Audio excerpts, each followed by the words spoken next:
Good evening, everyone. Welcome to Green White Checker TV. Tonight we have the Area 51 Superspeedway Cup Series tonight here at Daytona. This is race number 2 of 12. Last week at Talladega, Gabe Butler getting the win in exciting fashion off the last lap.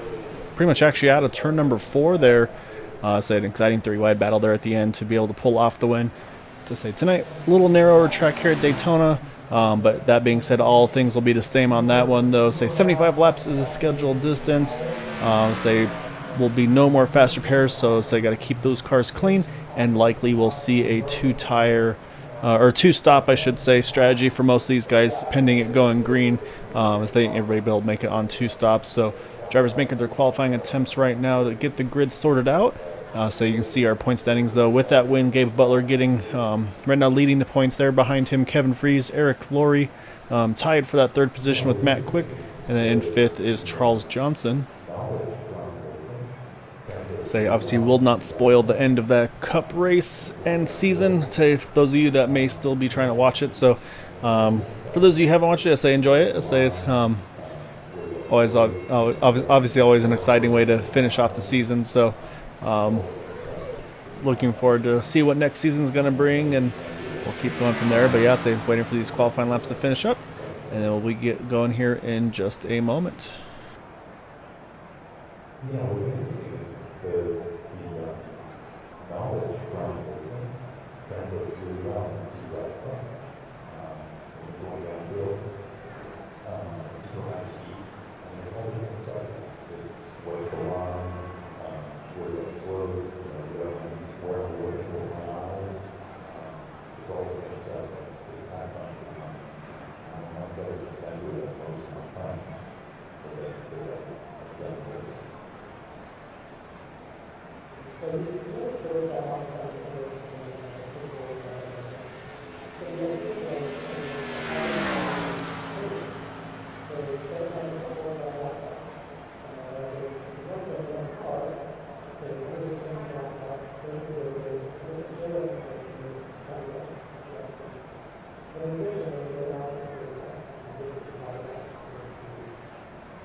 So anyway, we started developing that. It didn't take long for me to realize that races played. All right, with that is going to complete qualifying here. So let's go ahead and get our starting lineup set up here so we can take a look at who will be starting where this evening. Who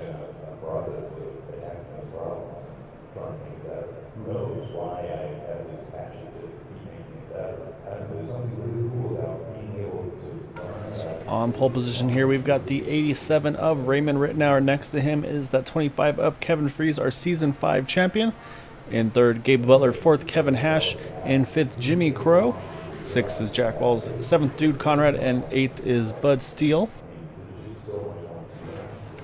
9th through 16th, you've got Dean Wilkinson, Will Eastman, Matt Quick, Charles Johnson, Mark Brown, Corey Lane, Eric Laurie, Brendan Pasalacqua. Then here through 17th through 24th, we have Mitchell Wilkes back again in the 71 machine. You got Nicholas Winook, Todd Merkel, Eugene Vernon, Dalton Hayes, Roy Grandy, Thomas Holder, Cody Brown. So last card taking part this evening is the 57 of Brian Pierce.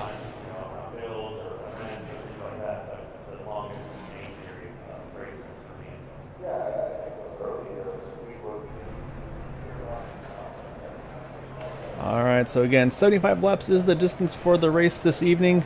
And of course, initial start is on green. After that, any restarts, the leader controls that restart. They can drop whenever they want to.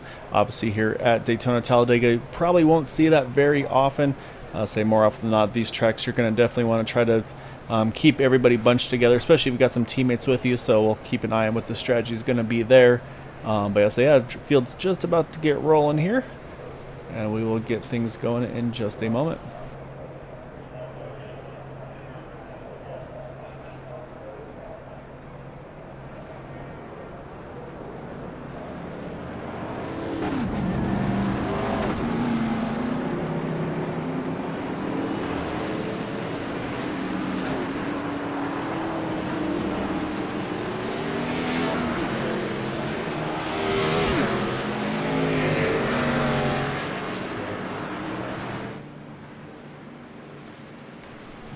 So field is rolling. So like I mentioned, a few new faces into the series. To say some I recognize from some other races that they have done previously. So one of those is that 39 of Jimmy Crow. So he has raced here before, but it's been a little while. So he's in that number 39 machine, going to be starting off in the 5th position. So same thing goes for that 49 of Dean Wilkinson. So trying to get a better angle of him here. There he is in a 49 Tide machine. We've also got here, looks like a little further back. So we mentioned Roy Grandy in the 18 car. Joked around him being Roy Grande, and say, as you can see, it's hard to see there in the paint scheme here, but we'll see it later on the races. He's rocking that Taco Bell paint scheme. So using that Grande name to good effect there. Then you got that 00 there, Thomas Holder right underneath him, the 3 of Cody Brown, and then that 57 of Brian Pierce. So really cool to see a few new faces, a few new names into the series. So they're going to have some tough work, though, to be able to try to compete for the win here this evening, because I say we've kind of got the typical group up front here, so we'll see what they're able to do here, see if they can control the pace of this race here tonight at Daytona.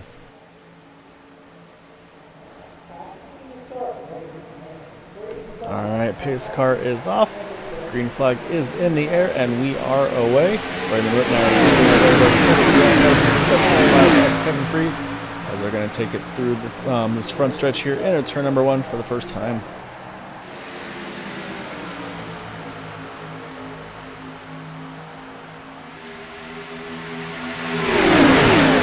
That's all about trying to get lined up with your partners and see what you can do if you're kind of pinned on the inside or the outside.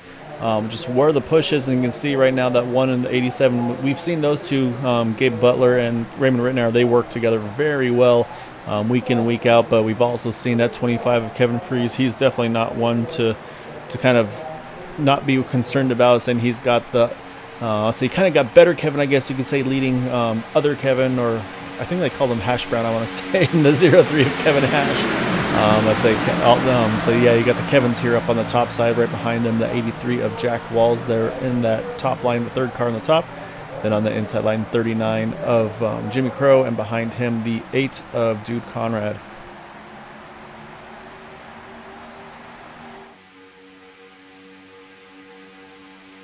So again, here at Daytona, you're probably going to see mostly 2x2 here. So you will maybe occasionally see 3 wide, but say the way these guys race again. So for the most part, a lot of these drivers have raced with each other now for probably a handful of months, almost you could say.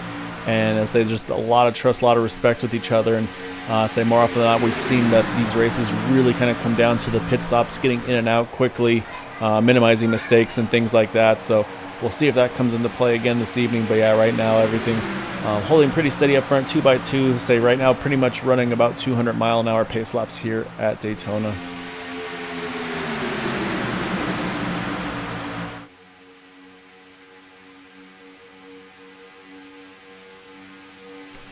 Hop on board to the back. Look out the back of that number 87 upper end right now. You can see right out the back is that number 1 of Gabe Butler. You see Kevin Hash there to his outside. There's peeking into the outside as well. You see that 25 of Kevin Freeze. As this is pretty much what that mirror is going to be looking like out the back of his car this whole race. Outside, and we do the same thing for that number 1 of Gabe Butler. I say what he's going to be seeing up the front of that car is just going to be that. I'll say when you're further in the back here on the inside line, it gets a little bit tricky making sure you don't overdrive it and kind of get into the apron, possibly wash up, things of that nature. It's really easy to miss your mark here.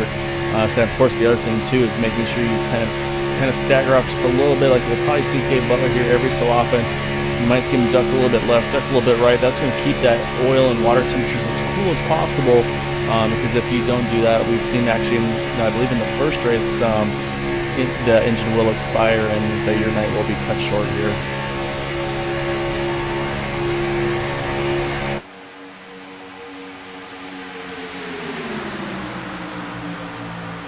We have also a new paint scheme for that number 8 of Jude Conrad. Say kind of got that Dale Earnhardt Jr. Budweiser looking paint scheme. A little bit modification though too. You can see the black stripe on the hood. And say of course Yorkville on the side, a little bit different paint scheme though on that number 8 machine. So I want to say he actually does a lot of the paint schemes for his teammates there as well. I say, well, I'm going to have to make an assumption that's going to include this 39 there of Jimmy Crow as well, and that yellow and black paint scheme there for him. At the Kodak paint scheme on the hood. Say also a good-looking car that we've got in the field. Say a lot of good painters here in the field. I say it's always cool to see what kind of schemes these guys put together.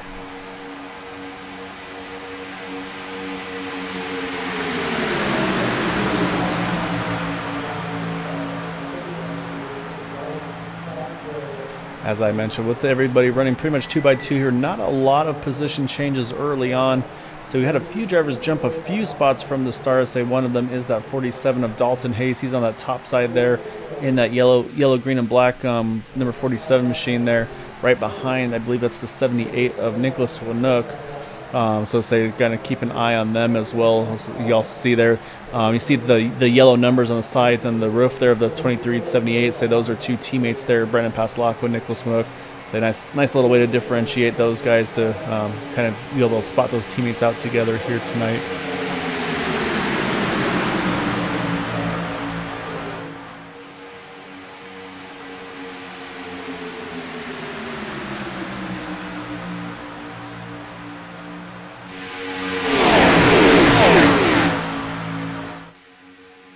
So right now everybody holding pretty steady. I say up front again, everybody running 2x2. Nobody's really forcing the issue yet, and that's kind of what we've come to see at these races. Is they really let the pit stops really determine the strategy of the race. So say we probably, I say we'll see if we see 2 or 3. So usually at Talladega, that's where you really see the third leg come in. Like I mentioned here at Daytona being a little narrower, you'll see a lot of 2x2 racing for the most part here tonight. And that's exactly what we're seeing at this point in the race as well.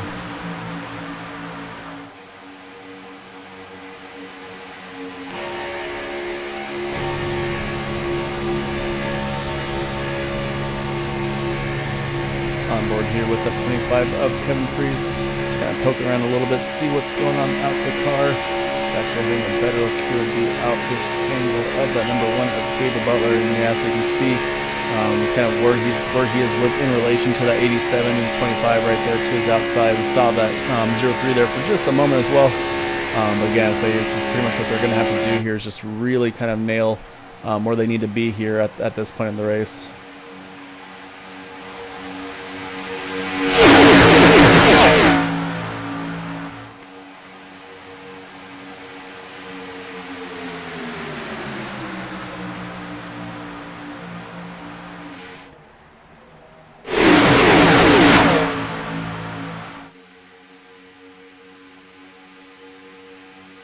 As I mentioned, we talked about teammates, and so that is what we're kind of seeing up front here. I'll say we'll go through the list of those drivers here in just a moment.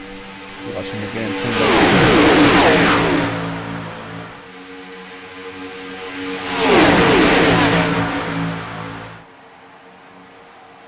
So of these guys up front, I mentioned the teammates. So say one of those groups includes that 87 of Raymond Rittenauer, the 25 Kevin Freeze, one of Gabe Butler, the 03 Kevin Hash.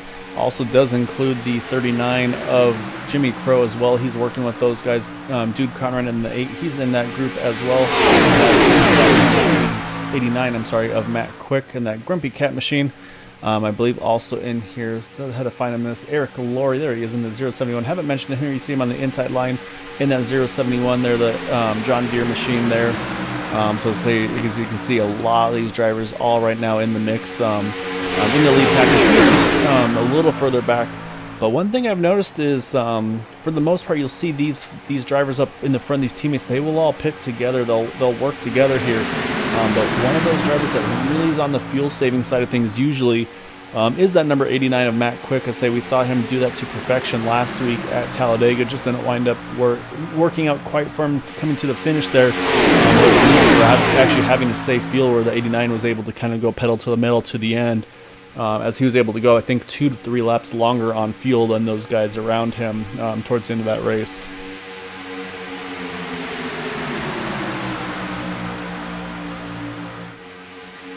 Say just to his outside.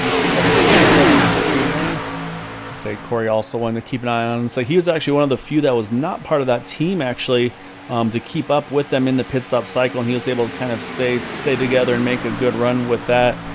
So say Corey right now showing just outside the top 10 in the 12th position. And we mentioned that Nicholas Mueck right behind him. In front of him is, again, I mentioned some of the newer names. 120 machine. He is holding steady right now, right around that 10th position. So good job by him early on here.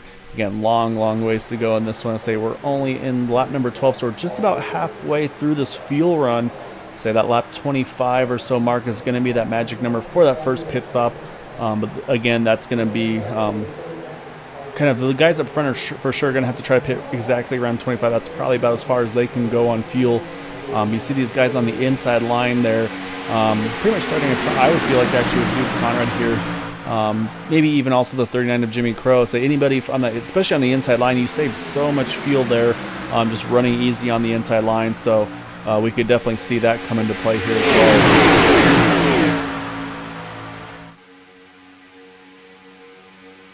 And I have a feeling that this 49 machine of Dean Wilkinson and that number 49 Tide machine, I'm thinking he may also be part of this this team here with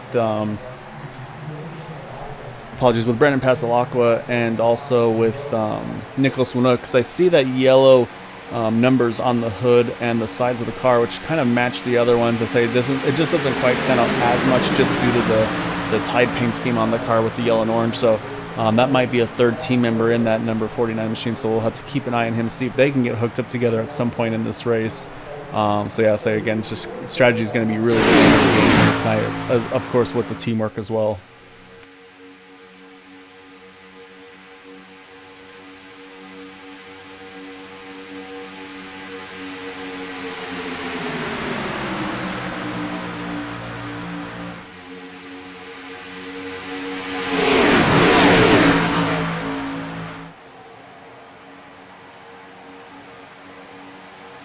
I think still holding pretty steady here at the front of the field still.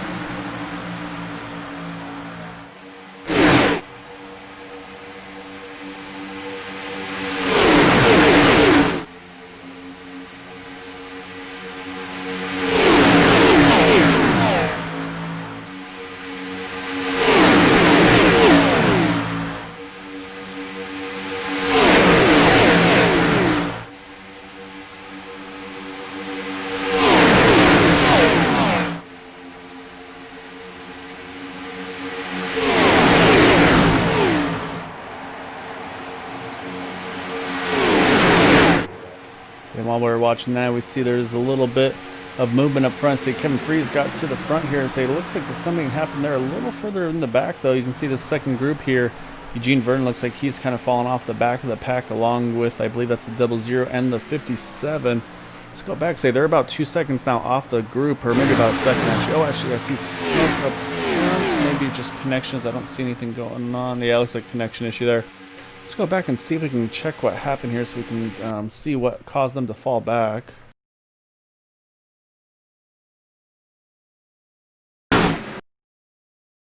Watching that 001. Oh, you see the 00 actually on the apron. Let's go take a better look there.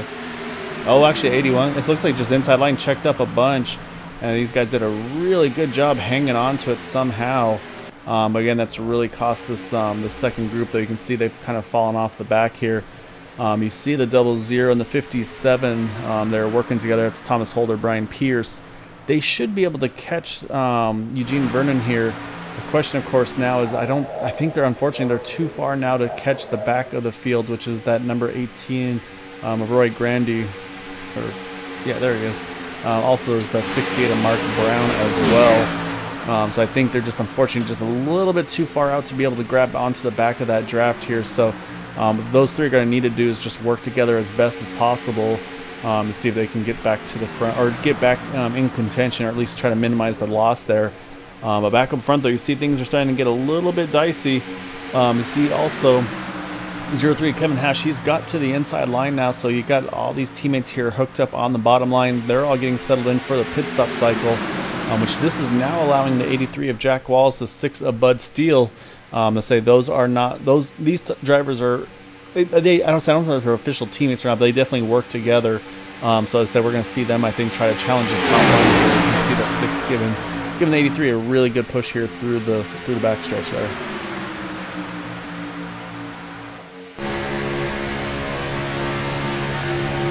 Hop on board with that 6 of Bud Steele as they go through the back or through the trial, but here we're going to cross here with 19 of 75 laps completed.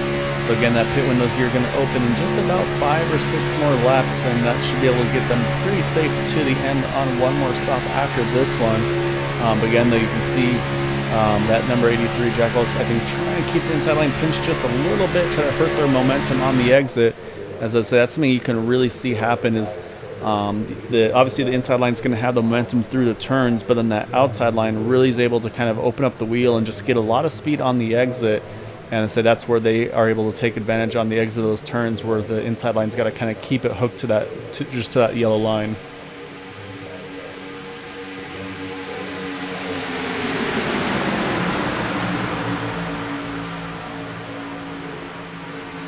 So this is where that risk versus reward kind of comes in a little bit there, because again, you want to obviously try to get as far up as you can once the pit stop cycle begins. But the other risk, like I mentioned, is going to be getting trapped to the outside. So if everything goes well, you can get to the front and then go another lap and then make your pit stop then. However, if this first group's able to run that little bit longer, that's where the damage could be done, where if you get trapped where you can't make it to the end or make it to the pit stop without running out of fuel, come back to haunt you. So we'll have to keep an eye on that. I think right now, they should be in pretty good shape. We've seen the 83. He's been... he's only been leading this top group recently, so I think he's hopefully been able to save a little fuel, maybe get that extra lap or two compared to that number 87 and the 25 here since the beginning.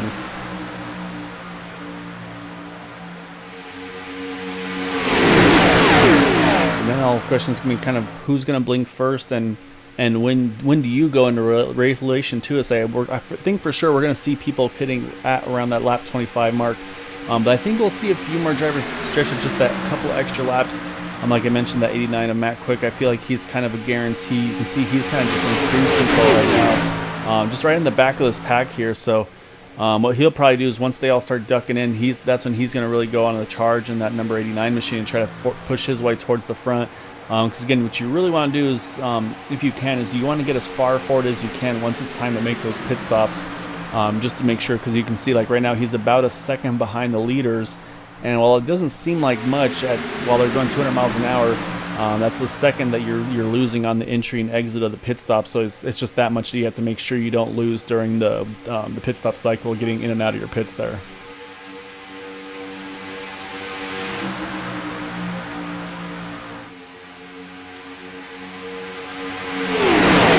The other thing I mentioned is they do run reduced fuel here in the Superspeedway Cup Series. So I'll say if you need to take a full tank of fuel, it's pretty close. They say I think you'd actually be waiting on tires if you decided to take 4. So I think we'll see a lot of 2 tire stops. I believe will be the strategy of choice for tonight. We'll have to obviously wait and see on that one, see if that winds up being the case. But on lap number 23 here, so we're at 53 to go. So I think 2 more laps, we'll probably see that window open. I think drivers will probably try to pit here. Coming to the 50 to go will be the first set of drivers, so we'll have to wait and see if that does wind up being correct or not. As you can see, though, that 83.6 still trying to push their way forward, just haven't quite got enough momentum but doing everything they can here. And you can see the outside line. I think that's what we're going to see too, is I think drivers are going to start jumping to that outside line, knowing that the inside line here is going to be pitting pretty shortly, and that, again, that's when they're going to try to be capitalizing on this.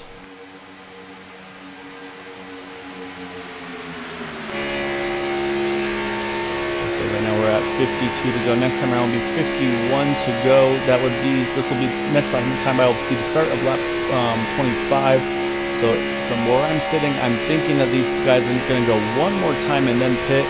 Just really depends on what their field numbers look like, if they can stretch that extra lap or not. Obviously, Kevin Free is going to be the one that's going to be kind of in that rough position, because he's been up front this whole time. Right now, he's been able to save a little bit of fuel. So keep an eye. It looks like they are going to stay out. They are going to go one more time at least, so that will get them to that to that third distance, that magic number we've been mentioning. And yeah, we've seen the puff of smokes in the background a little bit there. And I think that's the 68 of Mark Brown. And what he's been doing is he's just riding in the back of this draft right now, just making sure he doesn't affect anybody. So hopefully that connection will clear up for him, so Mark can actually try to challenge back up front again, because he's definitely one to watch for as well. And you can see, I believe this is exactly what we're seeing here. Now you see that 25 here on the outside with the big run from the 83 and the 6 on the outside. I think they're starting to make that charge to the top. Try to maximize their time here, as I predict you will see this 25 jump in right this time. And sure enough, here they come in. You see them all hitting the pits. Now it's all about getting down to speed and time. You see them all staggering. Oh, contact between the 87 and the 03. 25 gets hit as well. Oh, this did not go in plan for these guys. To say I kind of hyped them up and how well they are able to get that pit entry and exit. Did not go to plan for them here.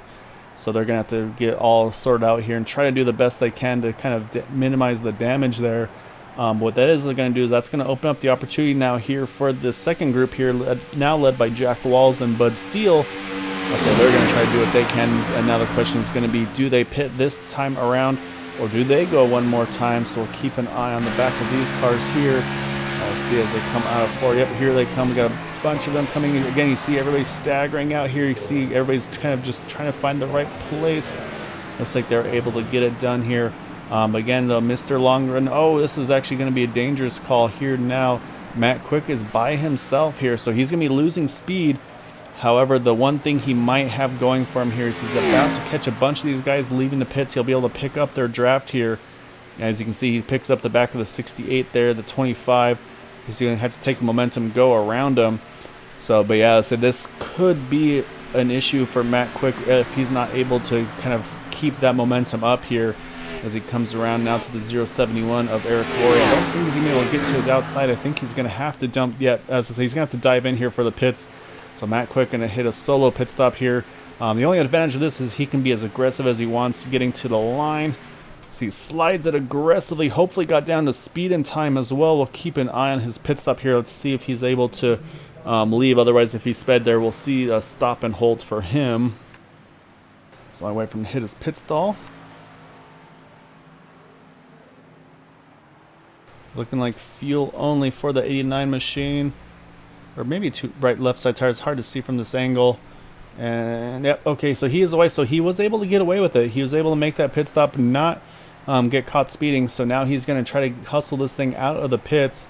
And I think with all the issues that everybody else was having there on that pit stop cycle, say Matt's still definitely holding on to the lead. Now it's going to just be about when this next group comes up to him. As you can see right now, showing obviously a 10-second lead. That's going to be closing quickly. But it's just all about now who's going to be cycled through where. As you can see, yeah, here comes that second group. Not too far behind now, but Matt Quick, but actually that extra lap here is actually really working out dividends for him. As he's going to easily get back out and get back up to speed before the second group catches him. And so what he'll be able to do is he'll be able to tag onto the back of this group without any risk of losing the draft. But you can see further back that second group here has got a big line of cars there as well. think this is what we're going to see Corey Lane here. He's going to jump to the top in that number 10, I believe, take the momentum to the outside of 89 and be able to grab onto the lead. I have a feeling here. We're watching go through turns 1 and 2, and sure enough, there goes Corey Lane to the lead. He's got Will Eastman with him, as is the 83 of Jack Walls. However, they jumped to the bottom before Jack Walls can clear, so now Jack's kind of trapped to the top side here. So he's going to have to make a decision on what he needs to do here. And right now it looks like he's going to be staying on the top side. And he's actually getting a little bit of help now from Brendan Pasalacqua there. On the outside, there's the 9 of Charles Johnson there as well. So we'll keep an eye on them. So right now everybody's getting in action now, back to 2x2. But now again, new faces up front after that pit stop miscue from the lead pack. So now you got the 10 and the 83. 83 getting a big push down the front stretch here. He's going to get the lead. Looks like he'll clear the 10 as well, so now it's up to him if he wants to stay up top or maybe drop to the bottom. And yeah, he's going to get to that inside line, control this one here. So we'll see. Now we got to try to kind of figure out who is where in these lead pack, which it looks like right now we've got the top, it's like the top 13 back to the 18 of Roy Grandy here. These drivers all on this in this lead pack here on the lead lap. And then the second group is being led by that 49. Actually, no, Dean's actually by himself there. Apologies. It's like Bud Steele in the 6th car. He's in the second group. And you can see these guys trying to get all lined up together. Here you see the 071, Eric Calori, 25, Kevin Freeze, 68 of Mark Brown. They're trying to see if they can close this gap up.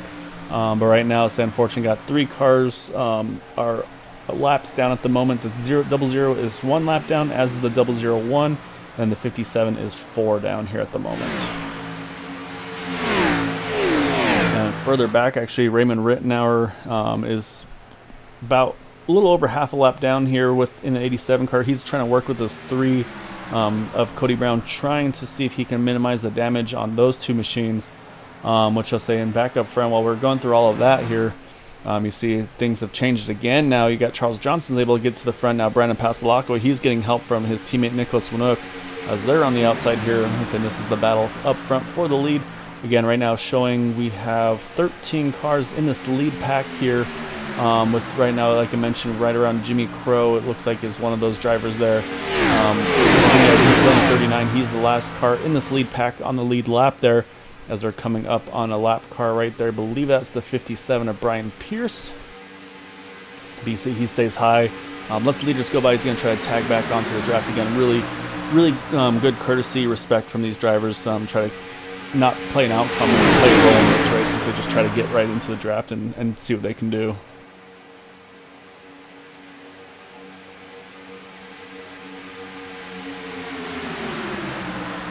So yeah, really eventful first pit stop there. I say a lot of little hiccups there.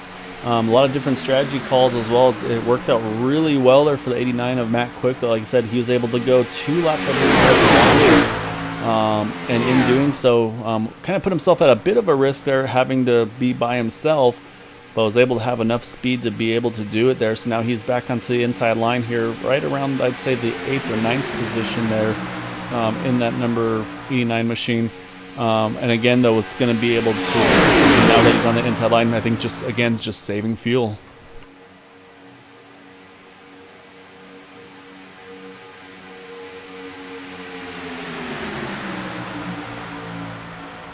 Yeah, so I just got some awesome info from my good friend and colleague / racer here with the Area 51 Racing League. So looks like everybody was able to get up to 101 likes on Facebook. I believe that 100 likes was the magic number to be able to broadcast in 1080p.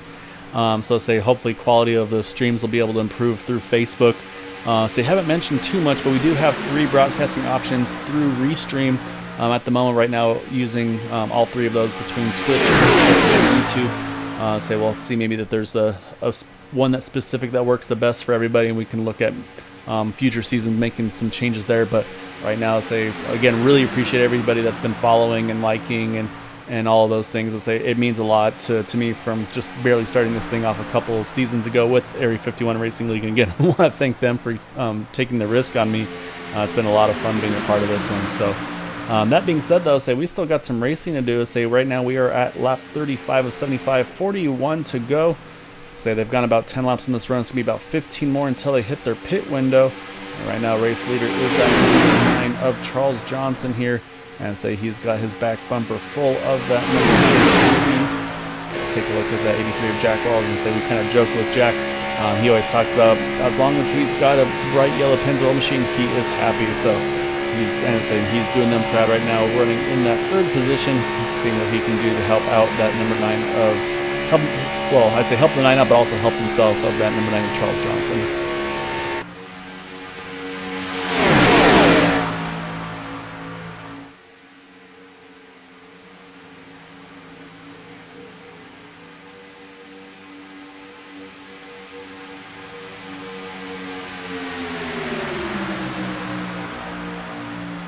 Oh, you see the Nicholas one up there in the 78 gets a little high in there. I'll say he's going to try to see if he can get settled back in. So this is going to put him potentially 3 wide. We'll see if he's able to try to get back in.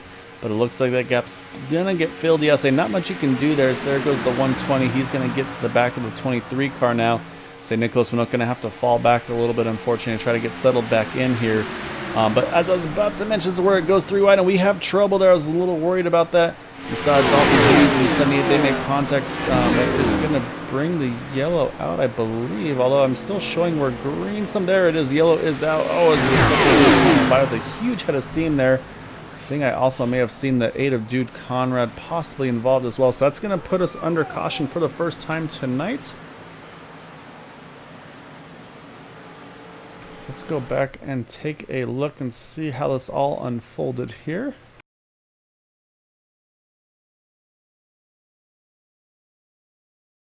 So you're watching that 78, you see him on the outside, the 47 to his inside, and it's a little bit of contact between the 2 of them. Not sure if it may have started a little further up, possibly. Say just again really tight quarters here, entering turn number 1 here, and it just looks like just the 47 got a little bit high, got up into him, and unfortunately, heavy hit actually for the 8 of Dude Conrad as well. And you see the 18, unfortunately, 00 as well. So it's really unfortunate 00 is in a lucky dog position there. And say same thing for Roy Grandy there, not just wrong place, wrong time. So a lot of cars involved there, the 8, the 18, the 47, the 78, the 00. So a lot of cars damaged there. However, that being said, this is going to be a huge break though for those drivers that were out of the draft there. Like I'd mentioned, I believe Bud Steele was one of those leading that second group here in the 6 machine. So he's going to now be able to get, they'll be able to get right back into the mix of this one. So now again, strategy calls are going to be coming into play. I think we'll see everybody take or maybe we'll see about tires. I think everybody's going to take fuel for sure. That's just going to make that last pit stop that much shorter. So I'll say we'll keep an eye on the pit road entry here and see what drivers decide to do though. Yep, sure enough, here they all come, it looks like. And saying so, unfortunately, I think the bad luck for Thomas Holder is going to be good luck, I believe, for Eugene Vernon. That will probably give him the lucky dog. And saying actually, we're literally right now at the halfway mark of the race. You see race leader Charles Johnson hits the pits, so we'll keep an eye on him. Looks like he is down and away. It's like it's a tight battle between the 89 and 83 there. I think the 89 may have got it there, so I believe we might be cycling now with Matt Quick as our race leader. So looking at pit stops there, looks like everybody went with 2 tires, possibly fuel only as well. So everybody's in the 7 or so second mark there on fuel. I believe the first driver to take 4 though will wait for everything to cycle through, but I believe it possibly might be this 81 of Todd Merkel. I think he's going to be the first driver there taking 4 in that number 81 machine. So we'll see here as drivers going to be taking advantage of this, getting some damage repair. Like I mentioned, the 87 Raymond Rittenauer, you see the 25 Kevin Fries. I think they're all here sitting in the pits a little long, just getting as much, if not all, of their damage fixed. That one Gabe Butler, you see him driving around right now after he got his service done. And yeah, sure enough, the 001 of Eugene Vernon looks like he's going to be the free pass. So I think he's back onto the lead lap now, as he's going to hit his pits here.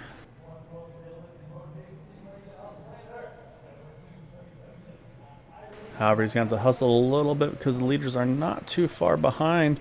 It looks like we have Actually, oh, actually, it looks like I'm off a little bit. It looks like Cody Brown in the 3 is actually going to stay out.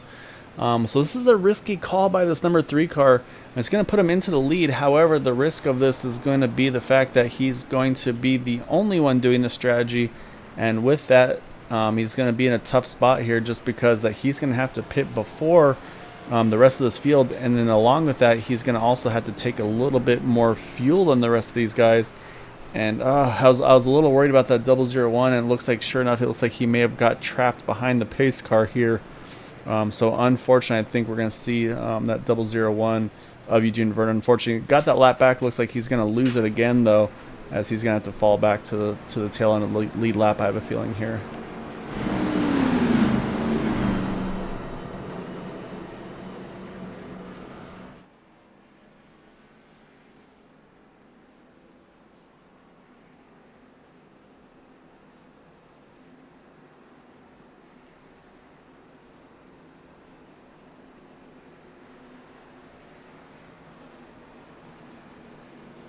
So drivers still sitting in the pits are the 57 of Brian Pierce, the 78 Nicholas Winook, the 18 of Roy Grandy, 8 of Dude Conrad, 00 of Thomas Holder, and the 47 of Dalton Hayes. The 17 cars still on the lead lap, saying the 001 Eugene Vernon right now the only car 1 lap down at the moment. We'll see if anybody's able to jump out of the pits here, but see a few cars leaving the pit road now. However, they're going to be pretty far behind here, not going to be able to restart up in the draft, unfortunately. The other thing that number 3 is going to have to be careful about is going to be tire spin on this restart. I say as he is on older tires, so he's got to make sure that this doesn't slide on him here when he gets going. Again, he has control of this restart, so now whenever he wants, he can drop and go, and he is down and away. And it looks like tire spin not an issue for that. That being said, though, I said the issue is going to be, I believe, that outside car, the 89 of Matt Quick. I say he's got a good drafting partner with that 23 of Brandon Pasalacqua.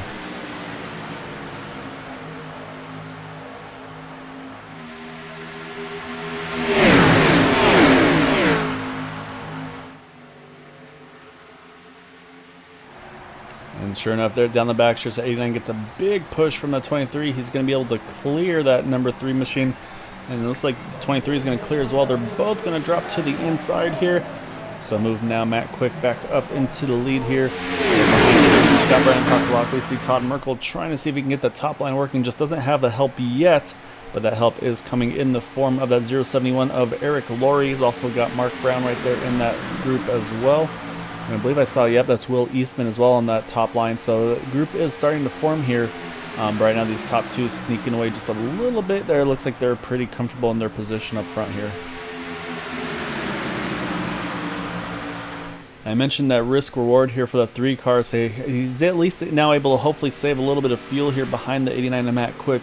But my concern is he has to pit in about 10 more laps no matter what. He's going to have to hope that maybe he can pull a few drivers in with him. Otherwise, he's going to be pitting out by himself. And I say at that point, he's going to be kind of the odd man out here. So we'll have to keep an eye on that number 3 of Cody Brown. We'll see if the strategy comes into fruition, if it works out for him.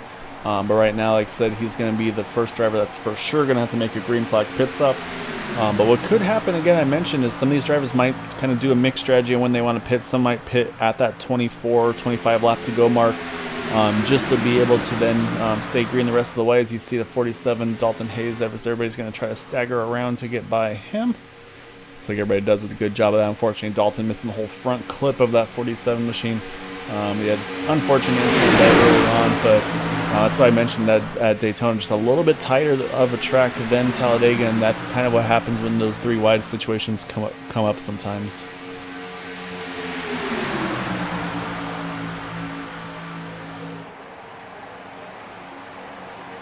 Across the line here to start lap number 44. We have 32 laps remaining.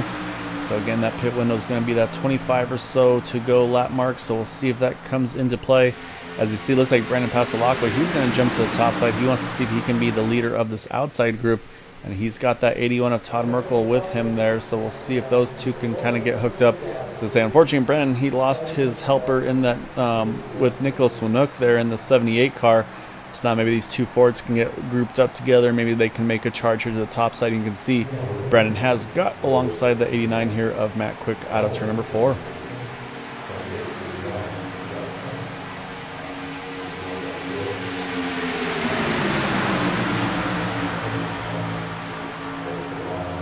Yeah, strategy is going to be interesting here now at this point in the race because I'll say before you had pretty much a couple lap window before you had to make a decision. Oh, you see a little bit of movement there further back. Looks like they've got it settled for the moment. 3 wide here off of turn number 2.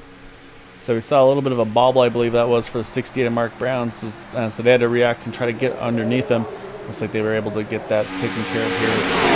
So everybody's going to hold steady up front there. So good job of those drivers reacting and being able to get through that no contact. I'm sure everybody's heartbeat picked up a little bit there for sure, though.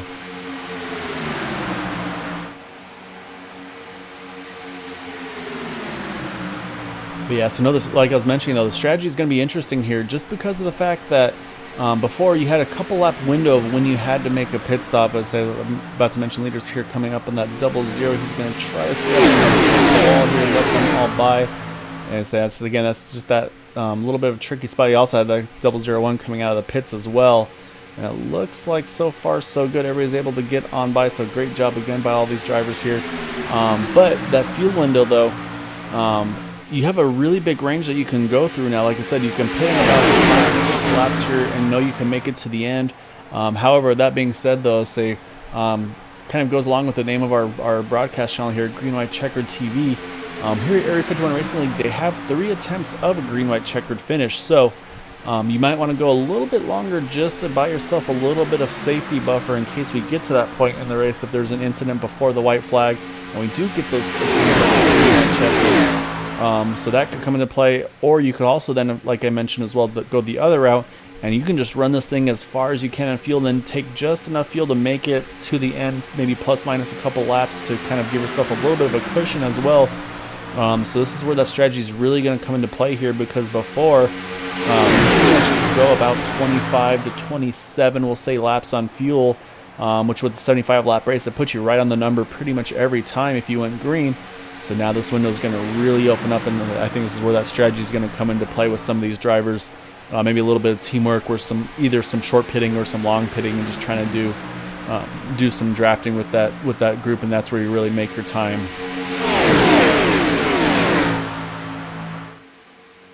I'm saying the drivers that I would be watching here are going to be those teammates. Like, unfortunately, we saw them; they didn't have the pit stop they needed that first time around. But you see here towards the back of the lead pack here, you got the 87 of Raymond Rittenauer. Right in front of him is the 1 of Gabe Butler, the 25 of Kevin Fries. So yeah, all these drivers still on the lead lap here, just a little bit in front of him, that 03 of Kevin Hash. I also see the 39 of Jimmy Crow. So you got a lot of the teammates here all lined up pretty well together on the inside line. At 071, Eric Laurie, he's right there, and obviously Matt Quick up front. He's the other one with them. Also the 9 of Charles Johnson. So they have a lot of their team here still working together. It's just going to all be about when the strategy happens and who's going to make the call on that. And then, of course, like I mentioned as well, then just getting a really good in and out lap. And so it could all kind of cycle together and kind of bundle them all back together, if you will, just because right now Matt's going to be using the most fuel in that number 89 car, leading the way. And so those drivers that are a little further back there that were involved in that first pit stop contact, they can probably save a little bit of fuel here and need to put a little bit less in to make it to the end than the 89. So that might be slightly shorter pit stop. Let's say it saves maybe half a second or so. That could be enough to keep that gap where they can then come out of the pits pretty much locked together.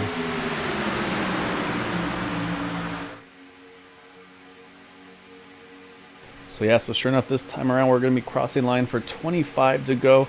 And I do not think we're going to see anybody jump into the pits, though.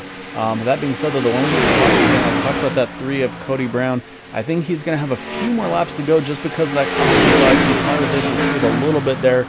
And also him being in the draft here, I think he's going to be able to save as well. And as I said, I am actually wrong. He's going to jump in.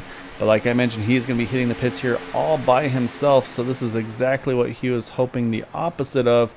And this is going to really come to hurt this number 3 car, as he's going to come out of the pits here most likely all by himself. No drafting help at all. So that's now going to cycle the lead over to, actually, with all that happening here, there's a big move up front. See, Brandon Pasolaco gets to the lead here. He looks like help from that number 81 of Todd Merkel. So now they run 1-2 in those Fords. I see also on the top side, though, you have the 68 and the 120 trying to see if they can get the momentum to go through as well. But right now they've got only the 2 on the top side. Everybody else is lined up on the inside line, so we'll see if this is a strategy call for a pit stop cycle. And it looks like at this point, nope, everybody's going to keep staying out here. And like I mentioned, now we're going to watch these guys as they come up with a huge head of steam on that number 3 car as he's exiting the pits right now.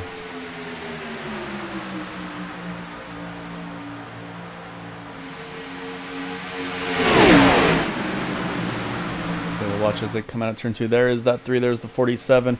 So this is where you have to make a kind of a quick decision because they're going to come up on a huge head of steam. Yeah, you can see there, he's going to drop to the apron there. Stay below the yellow line, let everybody get on by, and then go ahead and merge up. And that's just, again, a perfect example of just the racecraft and the sportsmanship that you see. That 3 was leading there early with the pit strategy. Didn't pan out for him, though, but he's going to go ahead and just move out of the way and not play a role in a potential incident there. Just go ahead and let them get on by.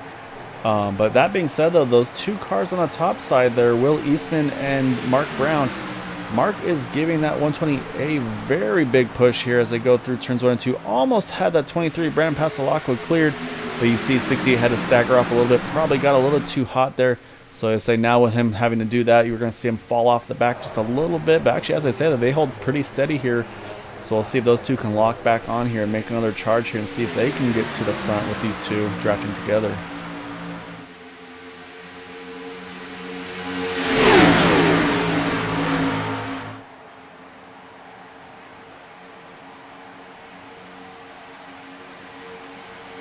Yeah, it looks like up front, pretty much everybody else is just biding their time and say this is, so you can see right now these 2 up tops just have not given up. They're going to go for it. Saying so this is one of the things you get yourself in that position, you got to take that chance, and so that's what we're seeing from the 68 of Mark Brown. He is doing everything he can to help this number, this 120 there of Will Eastman. He's going to try to push him down the backstretch as they can see the momentum shifting in their favor down the back. But again, it's like I said, they got to really get locked on together. You can see the 120 again just about cleared, can't quite drop across the nose of the 23.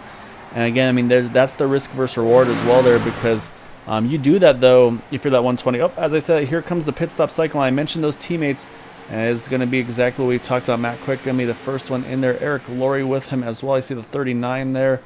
So we've got a bunch of these guys. They're all going to hit the pit stops here. So it's going to be Matt Quick, Eric Laurie, Jimmy Crow, Kevin Hash, Kevin Freeze, Gabe Butler, and Raymond Rittenauer. These are the teammates that I had mentioned, so they're going to jump in now. Now it's all about hitting their pit stops here, so we'll see. We'll jump over to our pole sitter, that 87 Raymond Rittenauer, and it looks like left side tires for them. So now it's all about if they can get down and away together. And as a whole, they've done a really good job. You see Matt Quick, he's able to sneak away just a little bit there. So now that's going to be where they need to work together. So now we'll jump back to our leaders and see if they're going to react to this or not. And it looks like a handful are. See the 83 there. I believe I saw the 28 of Charles Johnson. As we have contact entering the pits, the 10 and the 83 together there. Let's go back and see what happened between the 2 of them. Showing the replay here, you can see them all getting checked up here. Oh, you see the rear brakes locked up on the 10 car. Got some wheel hop, and unfortunately, just nothing that Jack Walls can do. Say they make contact there and spin around on the pit entry. So that's going to be, I believe, possibly even a pit penalty for him. So we'll jump back to our race leader, the 23, Brandon Pasalacqua. So right now you got these 4 working together here. The 23, the 81, the 120, and the 68. So right now it looks like they're going on the run long strategy, so we'll keep an eye on them. So let's go back now to Matt Quick and company. They made their pit stop, and I believe Matt Quick was the first one out of this group, and say they're going to be coming up on some drivers that just made their pit stops here. And you can see they have not done exactly what they hoped for. You can see how separated they are. You got 3 of them together there, but then you got the 2, and then you got 2 more a little further back here. But that being said, though, Eric Laurie giving Matt Quick all the push that he can handle here. You see also that 0-3 of Kevin Hash. He's right in the mix as well. But not too far behind is Kevin Freeze.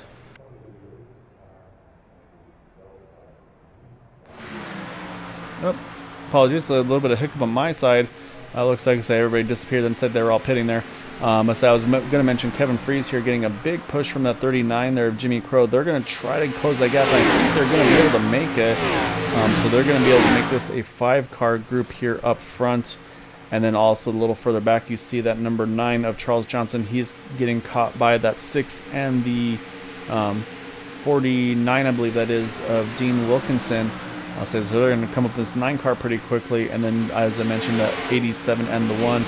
We know how well they draft together, so I think if they can tag onto the back of those 3 in front, so we're going to have a pretty good lead pack here again. So right now, again, these top 4 here running together. So looking at lap times, though, our lead pack here running about 45.8s. Saying Matt Quick is running 45.4 right now as the leader of that second group. So they're about 4/10 of a second quicker. So right now, this lead pack's actually losing time to those guys behind them. So this is where that risk of the running long here is going to come into play. And saying these guys are going to have to pit in about 4 more laps, which will bring them to about 12 to 13 to go if they run this thing all the way to the bone.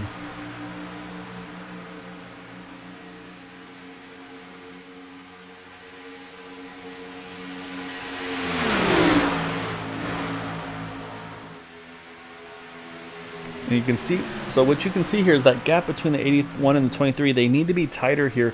This is what's really hurting their lap times. The 81's going to be right tucked up onto the back of them. You see Bud Steele runs the fastest lap of the race there that last time by.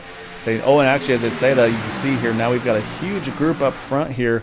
So you got Matt Quick on the inside, but then you got Bud Steele working with Charles Johnson on the outside. Also got, as I mentioned, that 49 of Dean Wilkinson. So they're going to use that momentum to try to gear themselves back to the front.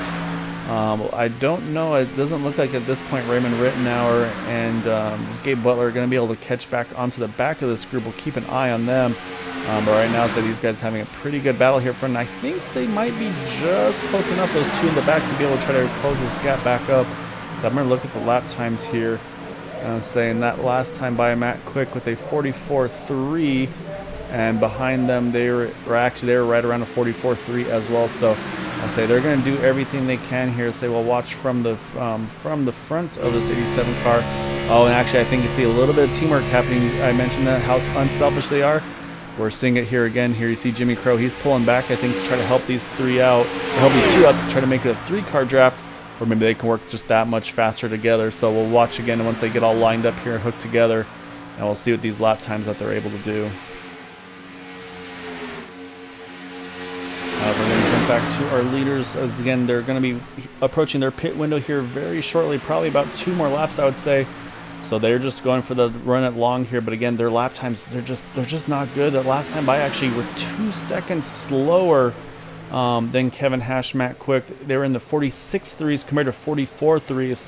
So unfortunately, these guys running as long as they are, this is really going to hurt them because they're not tucked up on each other nearly as aggressively as they need to be, and that's just making their lap time so much slower right now. So once they come in and out of the pit stops, they're gonna be seconds behind them. I would say probably at this point, I would say 8 seconds. I think once things cycle through completely, I would suspect to see that gap between these 4 and then the leaders.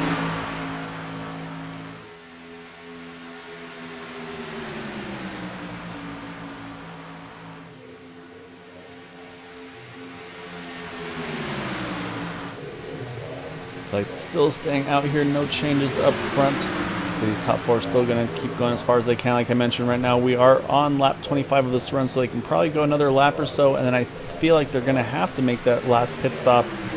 Again, they're only going to need to get about 12, 13, probably about 12, 13 laps of fuel in those cars. So it would be a pretty quick pit stop, but again, I have a feeling that's what the rest of those field drivers have done as well. So we'll keep an eye on that. But the second group, though, like you mentioned, so we'll focus on this, but we want to definitely jump back to that fight with Matt Quick and Charles Johnson. So we'll watch them as they come out of turn number 4 here and see if they duck on in this time around. And it looks like they're going to go one more time. So let's jump back to the fight because it is a big one here. As you see, they're working around that number 8 machine, I believe, or sorry, the number 3 machine of Cody Brown. And so now it's changed a little bit more. There's the number 8 I was talking about there, Duke Conrad. But yeah, so now it's actually really something. They've kind of all staggered off here a bunch. So I think we may have missed something while we're watching that lead pack there, because everybody's really staggered out here a lot. And so you can see just how mixed up this running order is now.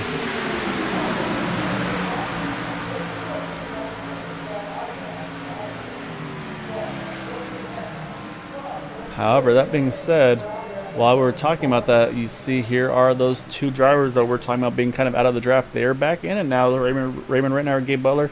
And as I say that, here come our lead pack here. They're going to hit the pits. But again, I think they've just lost too much time here under the green flag run.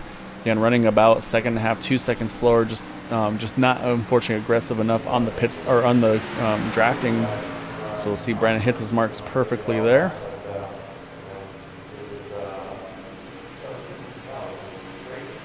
But here's the problem. There go the leaders here. You see the action now is 071.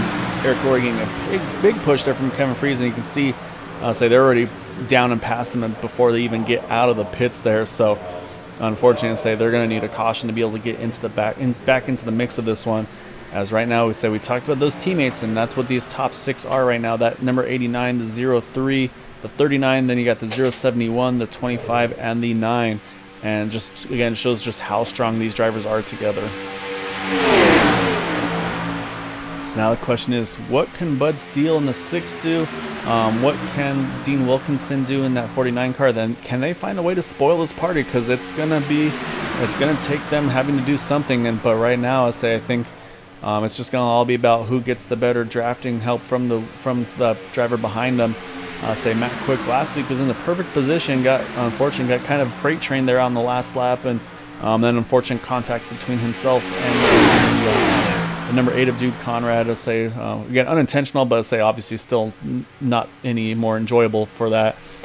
So again, Matt Quick put himself in a perfect position here tonight at Daytona. But that being said, he's got 10 more laps to go to try to see if he can finish this one off.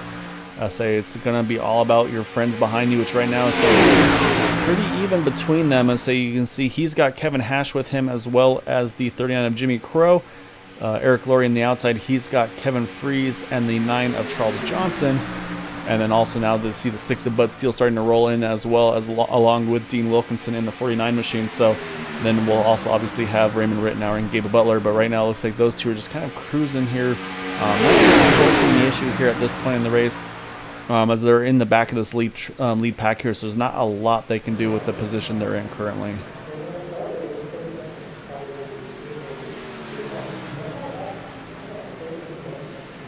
However, you saw down the backstretch at 071, Eric Laurie's got a big run there through the backstretch off of turn 2.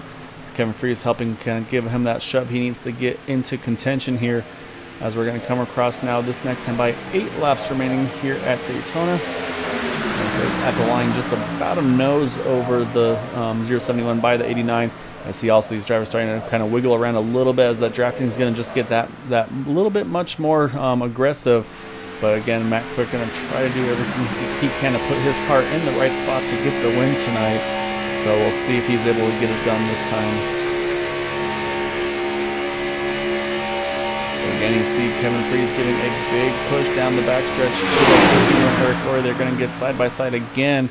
They're going to have to be careful. Those are coming up on the 83 of Jack Walls. We'll see Jack obviously jump to the top side in that 83 Pennzoil machine. He does a great job staying out of the way there. It looks like he's going to hopefully be able to fall right back in here, though. So that way he can stay with this draft as well. So now we have 7 laps remaining here at Daytona. Again, right now, Matt Quick, Eric Laurie are leading, or up front here right now. And again, it's just kind of advantage goes to whoever gets the bigger push there through the turns and off of the turns. And so we'll see that 89 push forward a little bit off of through the turns, but then down the backstretch, it's usually where the 071 and 25 kind of start to shine a little bit more. But right now, again, Matt holding very steady on that inside line here.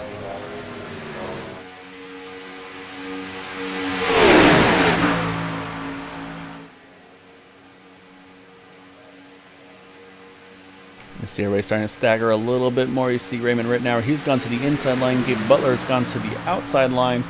I'll say they're going to try to do what they can to put themselves in position as well.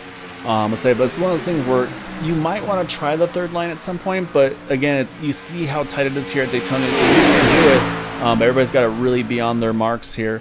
I think if we see it, it probably won't be until the white flag. I think that's when you would see someone make that charge, so we'll have to wait and see. But again, though, a lot of teammates too, so I'll say it's one of the things you really don't want to risk a teammate losing the win. Obviously, you want to do the best you can for yourself, but if you can't win, you want to see a teammate have it as well. So we'll have to kind of keep an eye. As you can see, the inside lines kind of had a little bit of a surge forward. You see Matt Quick's got room to his outside now.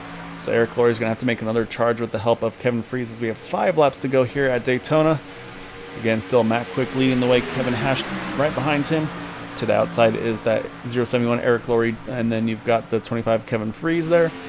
And of course that third car on the inside line, the 39 of Jimmy Crow, being a huge help for these guys. Say this is his first race with them in a little while, and he's played a big role tonight. I mean, he's helped out. You see he's brought the 87 and the 1 here back into the lead pack. But then also being a big part in keeping this lead here for the 89 of Matt Quick as well. So these teammates, I mean, and that's what super speedway racing is. You have to have the people you can trust. Obviously, teammates make it a little bit easier, but at the same time, teammates make it a little bit trickier at times as well, just because if things don't go quite to plan, it's always a little awkward afterwards when he's like, hey, sorry, teammate, didn't mean to do XYZ. So I say it's kind of a mixed bag there. So they're good to have, but then things can always kind of shake things up a little bit. Unfortunately, Raymond Rittenauer looks like he's fallen off the lead pack here, so I think maybe a little bit of damage, just not enough for him to keep locked onto the back of those guys, so he's going to fall off the back of that pack right now in the 10th position. Gabe Butler, though, he's still right in this inside line, showing roughly in the 7th position here, as we're coming up on a couple cars now, a lap down. You see the 10 and the 00, they're going to try to stay up high in that third lane, stay out of the way, not play a role. But actually, you see there now that third car I mentioned on the inside line of that 39 of Jimmy Crow. So his teamwork and helping, he's done with that. He's ready to go for the win here. He's going to 71 Eric Laurie, see if he can shove him to the win here. As right now we got 4 cars on the inside, a lot more on the outside. So we'll see what these guys are able to do, because you can see that push is starting to come, and that momentum is definitely starting to shift to that outside line here. So now we're going to see is how aggressive is that third car in the line going to be, because the two in front are going to have to pretty much stay locked together here to get the most speed that they possibly can.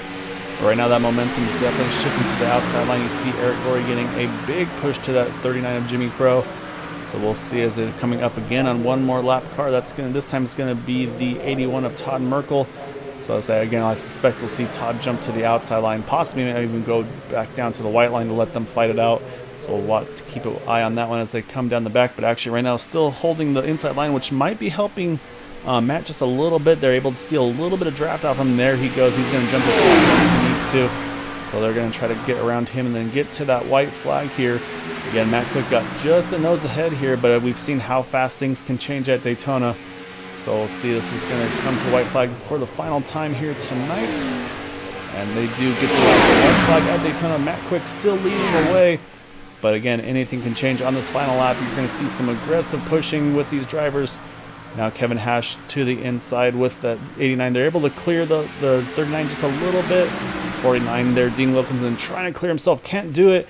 But here comes the 03 Kevin Hash. He's going to jump to the top side, but it looks like he's going to get hung out. Now the 39 of Jimmy Crow. Jimmy's going to jump to the top, so we're going to go 3 wide here for the lead. Now that 49 is going to have to try to push that 89 here for the win. And we'll see if he can make a move off of turn number 4. He's going to jump to the top side, possibly. He's going to drop back inside.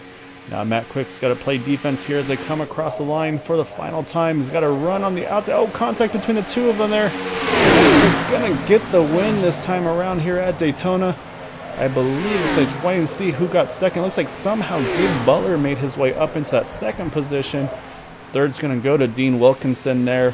Fourth, Kevin Freeze. Fifth, Kevin Hash. Let's take a look at that move off of turn number 4, because that was a close one there.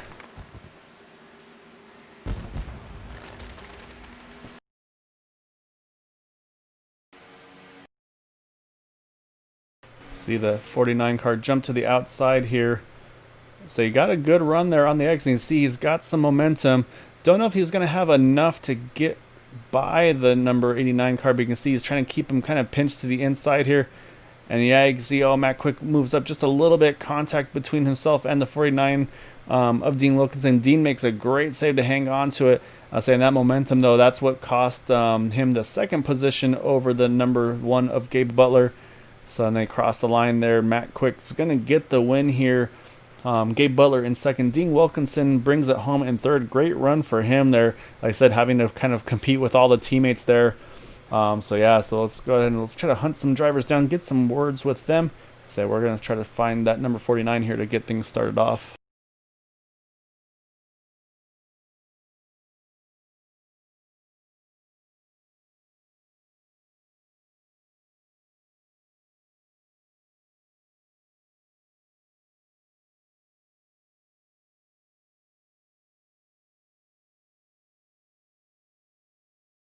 All right, I have found their third place finisher, the number 49 of Dean Wilkinson.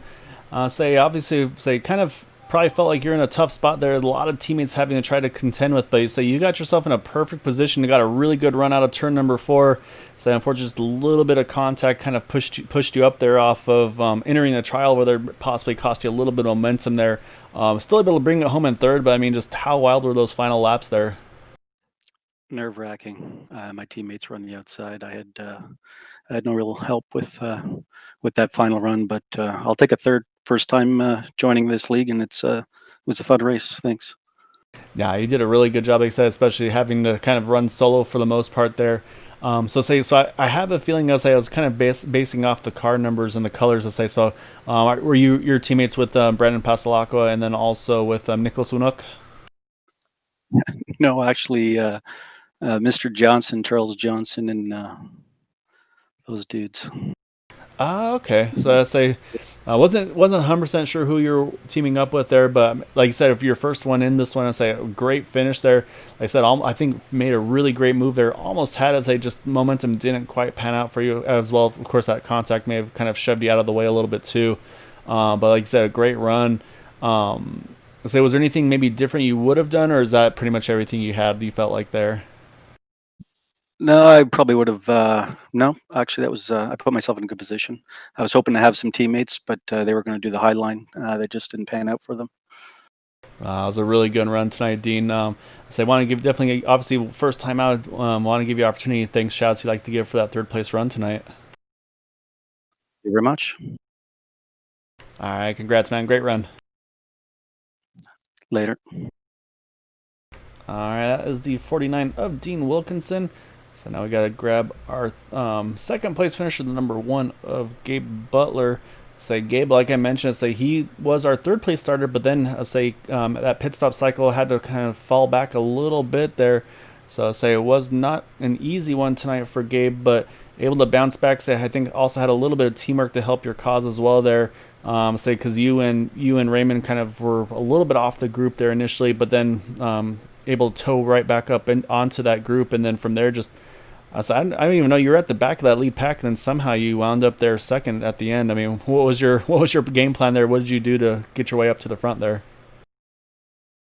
Myself and Ray were both of us had still a little bit of remaining damage, and Jimmy dropped back to get us and pull us back up to the lead. And I thought, well, that's about as far as we're going to go. And Ray pulled out of it. He thought there was going to be a caution, so he dropped back just to not lose or gain anything. And I said, well, hell for it, I'll go for it and see what happens. And not quite sure how I got through that pack, but I mean, P2, considering the night that was in it, I think I'll take that.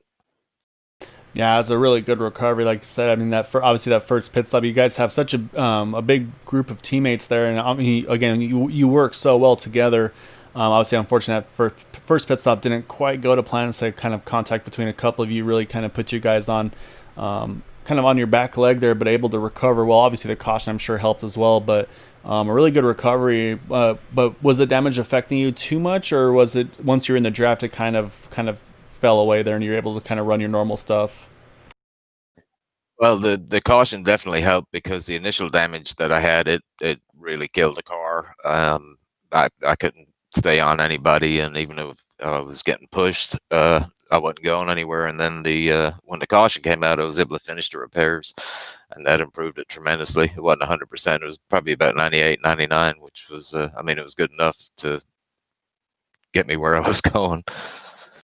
Yeah, man, that's what it takes sometimes. Just got to get it where you can be back into contention. So you did an awesome job though tonight, like I said, recovering from that, and then making that charge through the field there on that last green flag run once those pit stops were done. So great recovery. Grab that second place. I say it's about about the best you could hope for, I feel like, on a situation like that. So, any thanks, shouts you'd like to give for that result?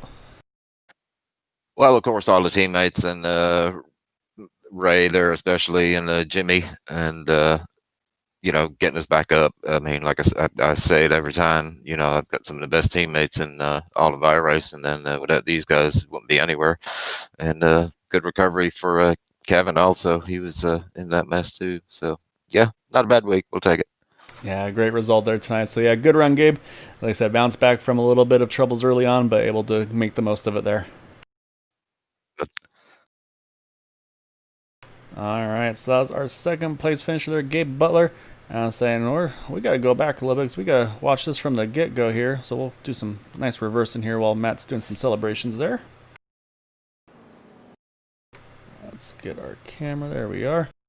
So while we watch that number 89 of Matt Quick do his burnouts on the front stretch, we'll also have a word with him.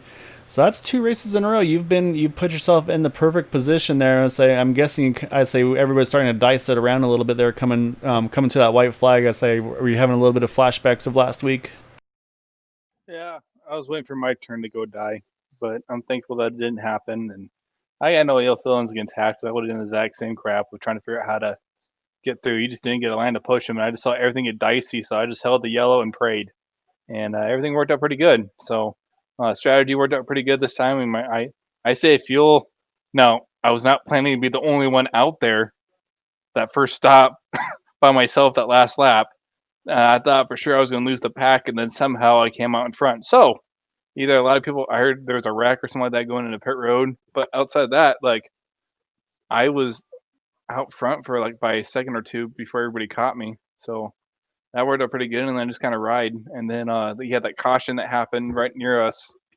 I think it was going into one or so like that, where they kind of got 3 wide and went semi-retarded or something, and just took fuel only, and then just held the lead, and just went from there because I wasn't really too concerned about saving for fuel. So just I'd rather be the leader than become the hunted or whatever. So it worked out pretty good. Yeah, I was curious with that first stop as well. As I know you're obviously kind of you really excel on those long runs on the first, save the fuel, get that extra lap or two in. But like you said, when I saw you, I went to switch to you once the pit stops happened. I was like, Matt's by himself here. This could not work out very well.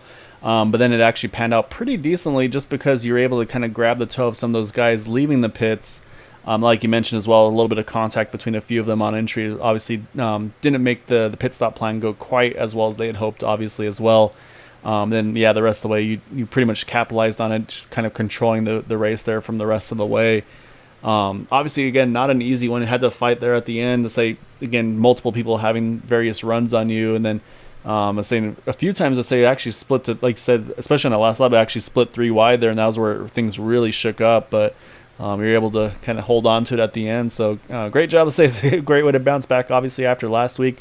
Obviously, also going to be a really good points day for you as well going into the second race of the season here. So any thanks, shouts you'd like to give for pulling off the win tonight?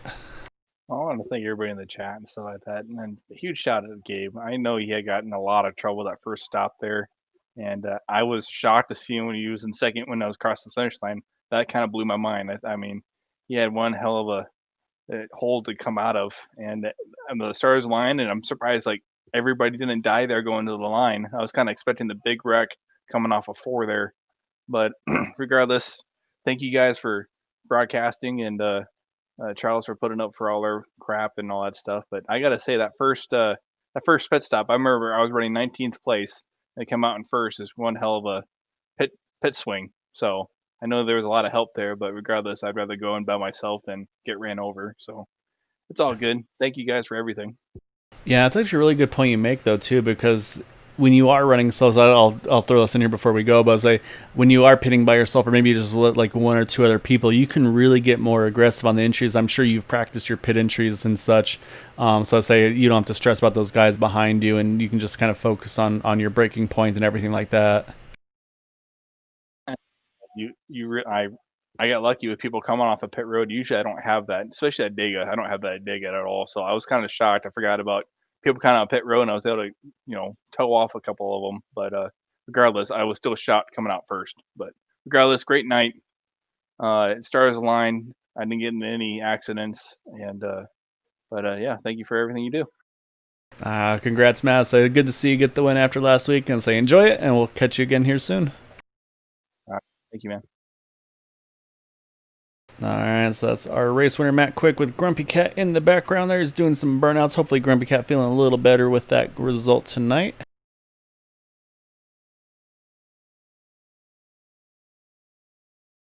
So with that, though, we got to pull up our final results for the evening. Matt Quick getting the win by just over half a tenth of a second over Gabe Butler.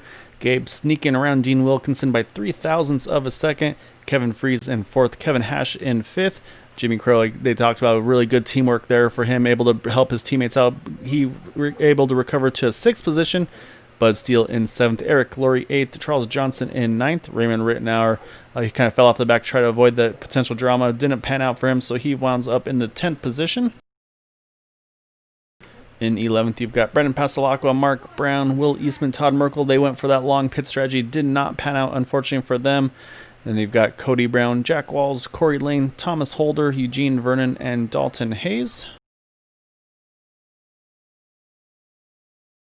And the remainder of the results are Dude Conrad, Roy Grandy, Nicholas Winook, Brian Pierce, and Mitchell Wilkes. So unfortunately, some of those guys got caught up in that. The only caution, I should say, tonight as well. So I'd say that's, again, got to mention that. Great job by all the drivers here this evening. Just the one yellow tonight. So again, these guys just been doing better and better, and say making this league look awesome. He's again, that 89 of Matt Quick celebrating his win tonight here at Daytona. So again, I want to thank you all for joining us here at Green White Checker TV. Really appreciate you all being a part of this. And again, congrats to our top three. And yeah, say happy Sunday Eve. Back to reality again tomorrow. I will be back with you all on Tuesday for the Area 51 Racing League Indy Series. Looking forward to catching you all there as well. So until Tuesday night, if you can, of course, please try to stay home, stay safe, wash your hands, and have a good night.